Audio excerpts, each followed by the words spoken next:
그저 육신의 음식을 사모합니다. 그러나 좀 성장한 사람은 뭘 사모할까요? 하나님의 말씀, 진짜 양식을 사모하고 지금 갈급해하고 계신 줄 믿습니다. 말씀 고프시죠? 그냥 예.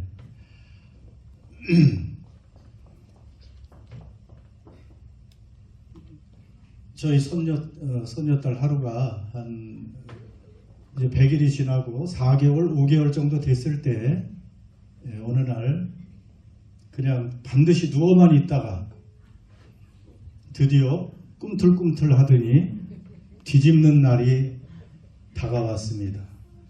마치 그때 가족이 다 있었는데 그 아이가 똑바로만 누워있다가 막 목을 비틀고 뒤집었을 때 얼마나 큰 환호성을 질렀는지 완전히 저 파리 올림픽에서 금메달 딴 거 이상으로 온 가족이 박수치고 흥분의 도가니에 빠져 있었습니다. 야, 그렇게 시간이 가니까 성장하는구나. 시간이 가니까 그 다음에 걷고 뛰고 지금은 유치원 다니고 그렇게 하지만은 여러분 이렇게 부모들의 눈에서 볼 때 행복은 자녀들이 자라는 거예요. 자녀들이 성장하는 것입니다. 그 때에 맞는 그 연령에 맞는 성장과 성숙을 이룬 그런 모습을 볼 때 부모들은 기뻐합니다. 하나님 아버지도 마찬가지라고 했습니다. 예수를 믿으면 영적으로 다시 태어납니다. 그렇잖아요. 아기로 태어나요. born again, 다시 태어나서 영적 아기로 태어납니다. 하나님은 그 자녀를 기쁘게 흐뭇하게 바라보시는 것은 맞습니다. 그런데 세월이 많이 흘러도 지난주 말씀처럼 시간이 몇 년 흘러도 여전히 그 어린아이 상태로 머물러 있는 것을 보면서 하나님도 안타까워하신다는 사실입니다. 이 세상에 수많은 그리스도인이 있지만 여전히 태어나기만 하고 예수를 믿기만 하고 구원받은 것에 만족해서 그대로 머물러 있는 그런 성도들이 얼마나 많이 있는지 거기에 관한 말씀을 지난주에서 계속 지금 반복하고 있는 것입니다. 여러분 오늘 말씀도 1, 2절 보세요. 우리가 그리스도의 초벌을 버리고 그 다음에 맨 뒤로 가면 완전한 대로 나아갈지니라. 초벌을 버리고 완전한 대로 나아가라고 우리에게 격려도 하시고 권고도 하시고 훈계도 하시고 그러는 거예요. 제발 좀 성장하고 성숙해라. 이거 하나하나 다 설명할 수는 없습니다. 죽은 행실을 회개함, 그리고 하나님께 대한 신앙, 회개하고 하나님께로 돌아오는 것, 구원의 기초 아닙니까? 여러분 다 그렇게 하셨죠? 세례 받으시죠? 세례 받으셨죠? 이게 다 기본이에요. 안수는 직분을 받는 것까지도 얘기할 수도 있어요. 머리에 손을 얹고 치유도 받고 안수도 받고 그 다음에 영원한 심판에 관한 교훈의 터, 미래에 관한 이러한 모든 것을 다 들었죠. 여러분은 어느 정도 이런 것은 알고 있습니다. 이런 것은 다 구원의 기초라는 거예요. 근데 아직도 이게 뭔 말이래? 죽은 행실을 회개하고 하나님을 믿는 것, 세례, 안수, 죽은 자가 부활하고 영원한 심판, 이게 무슨 말이지? 아직도 헷갈리는 이런 분들은 또다시 구원의 기초를 또 배워야 되는 거예요. 이런 것을 제발 어떻게 하고요? 버리고 이런 엘레멘터리 수준에 머물지 말고 어드밴스드로 가라 그랬죠. 언제까지나 그 기초반에만 있고 그 어드밴스 반에 올라가지 못하면 이 세상 삶도 힘들지만 신앙의 삶도 쉽지 않다는 것입니다. 여러분 그래서 그러한 터를 다시 닦지 말라. 2절에 나와 있잖아요. 집을 지으려고 하는데 기초를 잘 닦고 놨습니다. 그럼 이제 그 다음에 건축을 해야 되죠. 그런데 또 터를 닦고 건축은 하지 않고 조금 있다가 또 터를 닦고 터가 또 이상해져서 또 터 닦고 이러면 언제 집을 짓고 언제 성장을 이루겠냐 하는 것입니다. 여러분 왜 성장해야 되는지 오늘 먼저 좀 심각한 말씀을 먼저 하십니다. 4절에서 6절 사실 8절까지인데 성장하지 못한 채 여러분 계속해서 어린아이로 그저 그냥 교회 다니는 것으로 만족하면 어떤 일이 벌어집니까? 그냥 제가 읽을 테니까 눈으로 보세요. 4절 한번 빛을 받고 하늘의 은사를 맛보고 성령에 참여한 바 되고 하나님의 선한 말씀과 내세의 능력을 맛보고도 타락한 자들은 다시 새롭게 하여 회개할 수 없나니 이는 그들이 하나님의 아들을 다시 십자가에 못 박아 드러내놓고 유혹되게 함이라. 한번 빛을 받은 사람은 누굽니까? 우리 다 빛을 받았죠. 구원의 빛을 받았다는 얘기예요. 하늘의 은사도 맛보았습니다. 이스라엘 백성들이 광야에서 만나를 하늘에서 내리는 만나를 먹듯이 우리도 구원받은 사람들은 예수님에 관한 말씀을 듣고 은사를 맛본 사람과 마찬가지입니다. 성령에 참여했다. 아무나 예수님을 고백하고 믿지 못합니다. 성령이 우리 안에 계시기 때문에 믿을 수 있어요. 성령이 여러분이 참여했어요. 그리고 또 내세 하나님의 선한 말씀과 내세의 능력을 맛보고 아무튼 하나님의 은혜를 다 참여했다는 것입니다. 자, 이런 사람 구원 받았을까요? 못 받았을까요? 4절 5절 이런 사람은 구원 받은 사람일까요? 못 받은 사람일까요? 구원 받은 사람들이죠. 이런 사람이 구원 안 받으면 누가 구원 받았겠어요? 구원의 빛을 아무튼 받은 사람이에요. 그런데도 6절에 보니까 타락한 자들은 뒤로 물러가서 배교하거나 예수님을 부인하게 되고 신앙을 저버린 이런 사람들은 다시 회복할 수 없다. 자, 굉장히 심각한 말씀입니다. 그저 예수 믿고 구원받았으니 나는 오케이 하는 것이 아니고 오늘 이 4절에서 이 8절까지의 말씀은 굉장히 심각하죠. 7절에도 땅이 비도 흡수하고 씨도 흡수해서 이제 열매를 맺고 채소를 맺으면 복을 받겠지만 8절에 그 마음과 인생의 밭에서 가시와 엉겅퀴를 내면 버림을 당하고 저주함에 가까워 그 마지막은 불사름이 되리라. 자, 이러한 무서운 말씀이 또 있습니다. 그래서 먼저 이런 질문이 이 말씀에서 나오게 돼요. 여러분 굉장히 심각한 질문이죠. 이 말씀대로라면 구원을 받고도 타락하고 죄 가운데 계속 거하면 구원이 취소될 수 있다는 말인가? 여러분 어떻게 생각하세요? 한번 그리스도인이 됐는데 그 후에 구원이 취소될 수 있습니까? 어떻게 생각하세요? 이건 우리에게 해당되는 것이기 때문에 이런 질문은 굉장히 심각하고 중요한 질문 가운데 하나입니다. 자, 성경적으로 성경 전체를 통해서 또 봐야 되죠. 성경 전체의 말씀은 한번 예수님을 나의 주님으로 진심으로 영접하고 그분을 믿고 나의 구원자로 나의 구세주로 주님으로 모셔드리고 믿는다고 고백하면 여러분 그 사람은 구원을 받습니다. 여러분 구원 받았습니까? 네, 여기까지는 괜찮죠? 그런데 왜 오늘 말씀처럼 성도라고 하는 사람들이 하나님께 나와 예배를 드리던 그런 사람들이 그 믿음을 저버리고 타락하고 배교하고 예수를 부인하고 이런 무서운 죄에 빠지게 될까요? 여러분 그것은 사실은 정답은 그렇습니다. 그들이 처음에 진심으로 예수님을 주님으로 영접하지 않았다. 진심으로 믿지 않았다. 이렇게 말할 수밖에 없는 것이죠. 사람 보기에 믿음의 모습은 보였지만 하나님 보시기에 진정한 믿음이 없었다는 것입니다. 잘못된 동기로 교회를 다녔을 수도 있는 것이죠.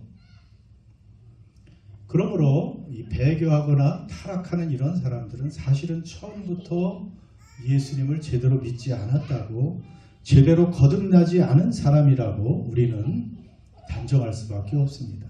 한 번이라도 진심으로 예수 그리스도를 나의 구원자로 구세주로 믿고 영접하고 고백하는 사람은 일단은 영원한 구원을 받게 될 줄 믿습니다. 그럼 오늘 이런 말씀은 무슨 의미입니까? 구원이 취소될 수 있다는 것인가요? 그것이 아니죠. 자, 이 히브리서 이 편지가 쓰여진 이 편지를 받고 읽어야 될 대상은 유대교에서 개종한 그리스도인들이라고 했습니다. 이들은 로마 시대에 굉장히 구체적인 박해를 받고 있고요. 이 사회적이고 경제적인 생활을 하기가 어려워요. 그 당시에는. 그 다음에 동족에서 유대교에서도 또 여전히 유대교를 믿는 사람들이 회유하고 협박하죠. 너무나 힘든 상황에 있습니다. 그런 사람들이 믿음이 흔들거리고 정말 계속 예수님을 믿어야 되나 하는 이러한 상태에 있을 때 그러지 말고 계속해서 믿음을 가지라고 격려하는 차원에서 이런 말씀을 하는 거예요. 그런 예를 들기도 합니다. 부모들은 자식들이 다 성실하고 열심히 살아가길 원하죠. 그런데 간혹 문제아들이 있습니다. 참 부모 말 듣지도 않고 제멋대로 살다가 그냥 문제도 많이 일으키고 경찰서에 자주 불려가기도 하고 그런 자녀 문제아들이 있습니다. 여기에 문제아들도 어렸을 때 문제를 일으킨 분들도 있을 수 있죠. 자, 자꾸 문제를 일으키는 자녀들을 보면 부모가 어떻게 하겠어요? 부모니까 그 자식을 불러놓고 너 계속 이렇게 살면 인연 끊을 수 있어. 고적에서 그냥 파버린다. 집에서 쫓아내려는 그런 마음도 있죠. 자, 쫓아내고 싶고 호적에서 파고 뭐 연을 끊고 이런 무서운 말은 하지만 부모의 마음은 어때요? 그는 부모의 마음은 그게 아니죠. 그 자녀가 다시 그런 부모의 경고에 최후 통첩에 이러한 간곡한 말을 듣고 제발 철이 들고 정신을 차리고 성장하는 대로 제대로 살아가라고 말하는 것이지. 오늘 말씀이 그런 차원이에요. 굉장히 무서운 그런 말씀인 것 같지만 성경 전체적으로 볼 때, 그리고 히브리 성도들의 상태는 9절 10절에 보면 너희들은 좀 나은 상태다 이렇게 또 위로하고 있는 하나님 성령님을 만날 수 있습니다. 그래서 결국은 흔들리지 말고 더 열심히 예수님 좀 잘 믿고 성장해라, 성숙해라, 그렇게 말씀하시는 것입니다. 여러분의 하나님께서 우리를 계속 성장하라고 말할까요? 그럼 하나님이 좋으셔서 하나님만 잘 섬기고 하나님만 행복해서 그렇게 성장하라고 할까요? 그게 아니에요. 여러분, 우리가 행복하라고 하나님은 우리 교회에서 말하는 그 풍성한 삶을 살라고 그렇게 우리에게 권고하시는 것입니다.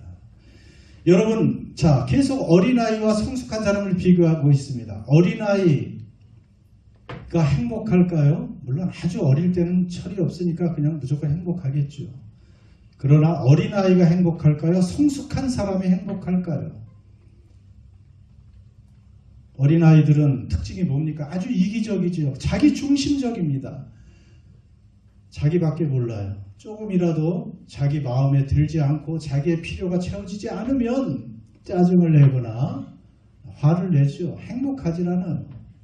그러나 성숙한 사람은 다른 사람을 배려하게 되고 다른 사람을 배려하고 돕는 가운데 행복하다는 것을 알게 됩니다. 그런 생각을 전 오늘 새벽에 이걸 어떻게 설명할까, 성숙함을 어떻게 설명할까, 이런 또 고민 가운데 생각을 해봤어요. 이렇게도 설명할 수 있겠구나. 영적 어린 아이들은 세상이 크게 보이고 세상이 뚜렷해 보이는데, 성숙한 사람은 어디가 더 선명해 보일까요? 하나님과 하나님의 나라가 선명해 보인다는 것이죠. 여러분 솔직히 지금 물어보세요. 나에게 지금 하나님과 하나님 나라가 선명해 보이는가? 지금 세상이 선명해 보이는가? 하나님 나라가 크게 보이는가? 세상이 크게 보이는가? 한번 생각해 보세요. 저도 생각을 해봤죠.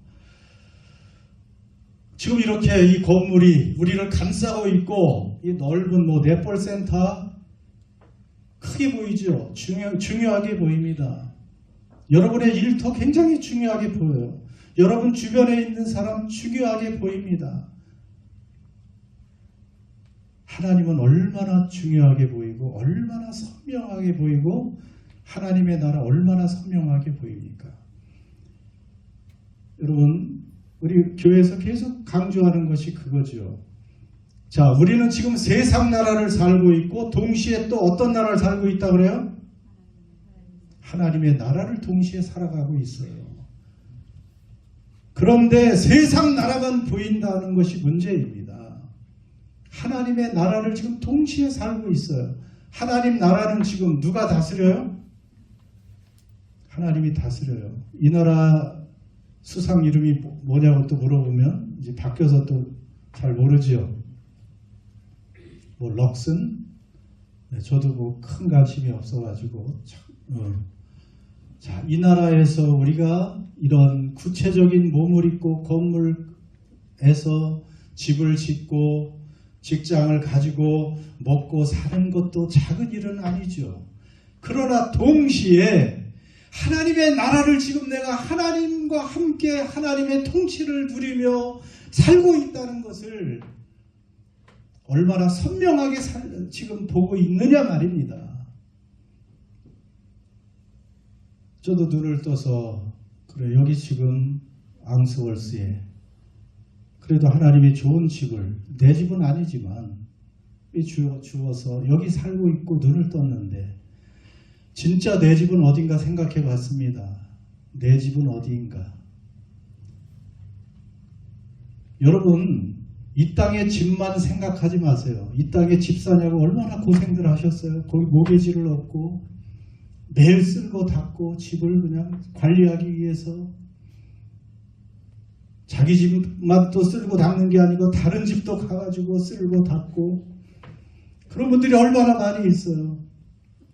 중요하죠, 집이. 그런데 이거 몇십 년 관리 못하고 몇십 년 못 삽니까?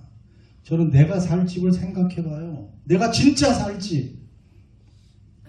여러분, 우리가 진짜 살 집이 있어요, 없어요?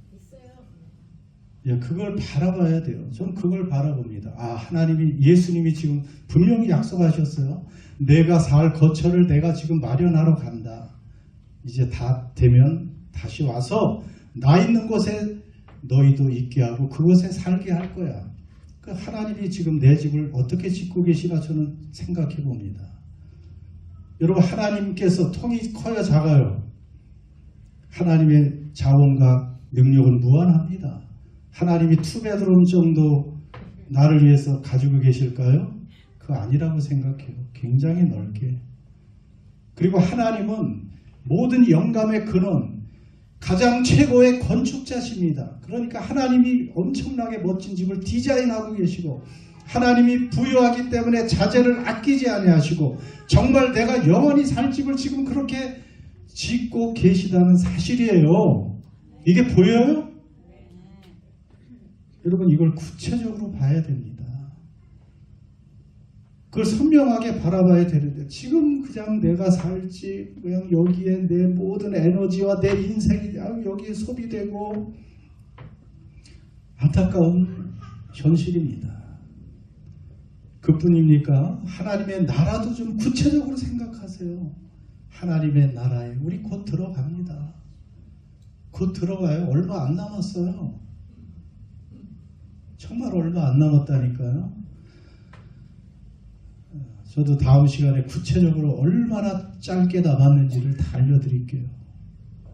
그래서 이제 정신이 번쩍 나게 지금 우리가 봐야 될 것은 지금 우리가 그냥 육신으로 몸담고 사는 여기가 아니에요. 동시에 하나님의 나라 정말 구체적이고 정말 확실하고 정말 영원히 존재하고 그 영원한 복지국가인 하나님의 나라에 내가 들어가서 마련된 내 집에 영원히 사는 여러분 그 목표를 위해서 이 땅에서 그러면 얼마나 우린 그 생각을 하고 행복합니까? 하나님과 하나님의 나라가 선명한 사람이 성숙한 사람입니다. 그냥 육신적인 어린아이 구원받은 것 하나 가지고 죽으면 이제 어떻게 이 땅에서 재밌게 살다가 구원만 받아야지. 여러분 이것이 우리의 삶이 돼서는 안 됩니다. 성숙한 사람은 하나님의 나라가 선명하게 보이는데 우리가 그런 사람이 될 줄 믿습니다.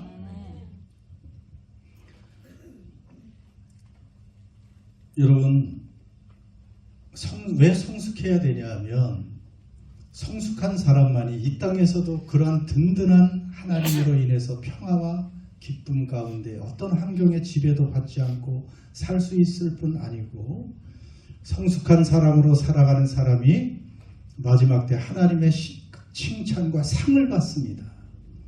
여러분 하나님은 상을 주시는 분입니다. 믿습니까? 따라서 해보세요. 하나님은 상을 주신다. 여러분 지금 상 받을 짓 하고 사십니까?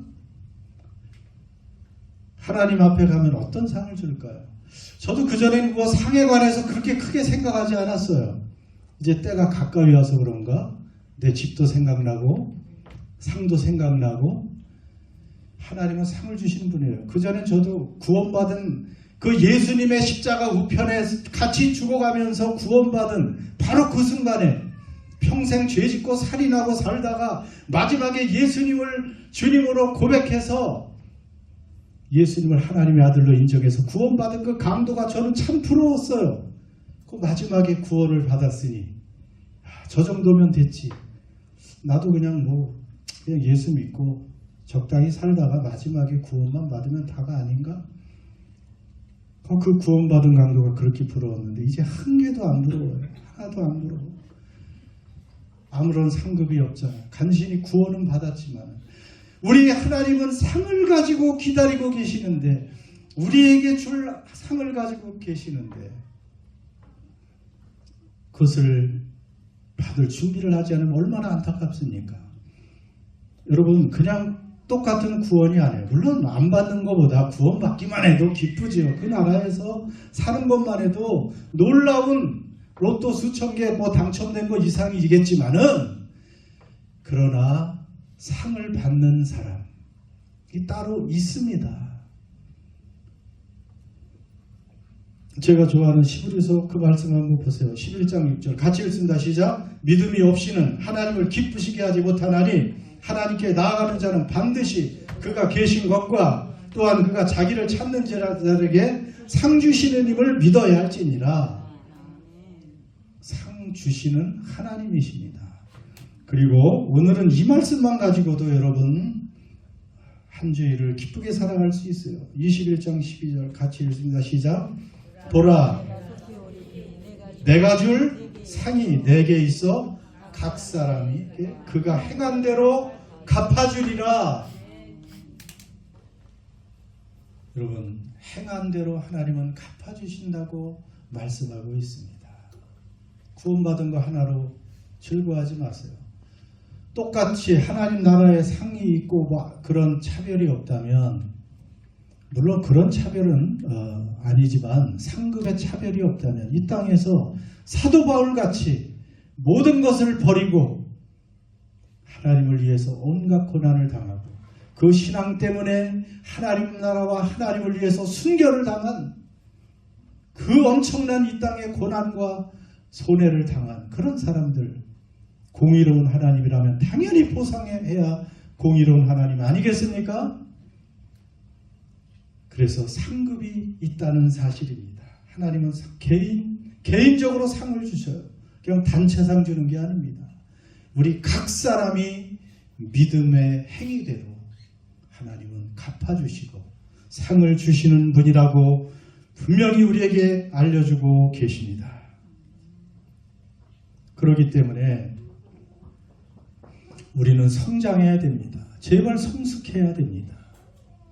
영적 어린아이에 머물러 있으면 안 됩니다. 우리는 성장할 수 있을까요? 우리 모두 성숙할 수 있을까요? 마지막 3절입니다. 한 절 같이 하나님께서 허락하시면 시작. 하나님께서 허락하시면 이것을 하리라. 하나님께서 허락하시면 우리는 성장할 수 있습니다. 아버지가 하나님이 우리가 성장하기를 원하지 않을까요? 이 땅의 어떤 아버지 부모보다도 하나님은 영적으로 태어난 우리가 제대로 시간이 가면서 세월이 가면서 성장하고 성숙하기를 원하십니다. 하나님께서 어떻게 우리에게 그 많은 희생과 고난을 치르고 하나님의 자녀로 태어나게 하셨으면 그 자녀가 성장하기를 원하시고 하나님이 원하시면 우리도 성장하게 될 줄 믿습니다. 그러나 우리 편에서 해야 할 일이 있어요. 좀 우리가 성장을 원하고 성숙하길 원하고 결단해야 돼요. 나는 좀 성장해야 돼.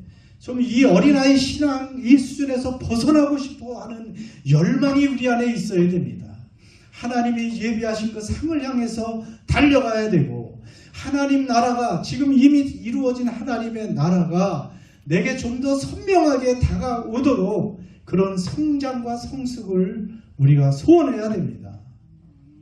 여러분 생각만 바뀌어도 우리의 뇌 지도가 바뀐다 그래요. 생각이 바뀌고 결단만 바뀌어도 우리의 뇌 지도가 바뀌면서 그 모습으로 나가는 거예요. 그냥 세상의 복과 그 세상의 평화와 세상의 안정과 뭐 세상의 노후 대책과 세상의 즐거움과 쾌락이 목표로 되면 거기에 꽂혀 있잖아요. 그 생각이 거기에 가면 어린아이 수준에 머물러 있는 거예요. 세상의 생각이 고정되면 그 끝은 어떨까요? 몇 년 후에 후회가 남을 수밖에 없습니다. 대부분의 세상 사람들이 돈을 위해서 물질을 위해서 달려가잖아요. 그런데 그것을 성취해도 나중에 보면 몸이 망가져 있든지 가정이 파괴되어 있든지 후회와 절망과 호모가 밀려오는 것이 세상 꿈과 소망을 가지고 사는 거예요. 그러나 성장과 성숙 하나님 안에서 영적인 어른으로 성장하게 되면 참된 행복과 평화와 기쁨이 이 땅에서도 있고 우리가 마지막 때 하나님의 놀라운 상급을 받는 그 자리까지 가게 될 줄 믿습니다. 그 생각을 바꿔야 돼요. 빌립보서 2장 12절 읽습니다. 시작.